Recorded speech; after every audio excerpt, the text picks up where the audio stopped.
તો બ્રેક બાદ સમાચારમાં આપનું સ્વાગત છે। આગળ વાત કરીએ તો રાજકોટમાં ક્રિકેટની ચાલુ રમતે એક યુવકના મોતના સમાચાર સામે આવ્યા છે। ક્રિકેટ રમતા યુવકને હાર્ટ એટેક આવ્યો। રેસકોર્સમાં મિત્રો સાથે તે ક્રિકેટ રમતો હતો અને યુવક રવિ વેગડા નામના યુવકને ટેનિસનો બોલ વાગ્યો અને તેનું મોત થયું હોવાના સમાચાર સામે આવી રહ્યા છે।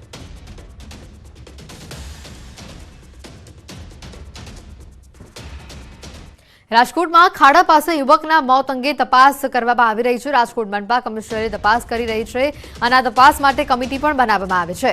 પોલીસે મનપા પાસે જવાબ માંગતા કમિટી બનાવાઈ છે। રૈયા ટેલિફોન એક્સચેન્જ પાસે આ બનાવ બન્યો હતો। બ્રિજ પાસે ખાડો કોણે ખોદ્યો, મંજૂરી કોની હતી, કોણ કોન્ટ્રાક્ટર હતો, બેરિકેડની સુરક્ષા કોની હતી, આ તમામ સવાલો પર તપાસ થશે।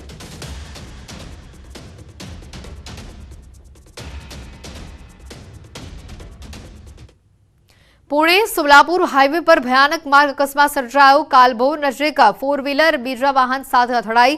फोर व्हीलर पूरपाट झड़पे आवती हती। अचानक ज रस्तानी बीजी बाजू डिवाइडर साथे અથડાઈ અને डिवाइडर तोड़ी रस्तानी बीजी बाजू ते धसी આવી। अकस्मातमां 3 લોકો ઘાયલ થયા હતા।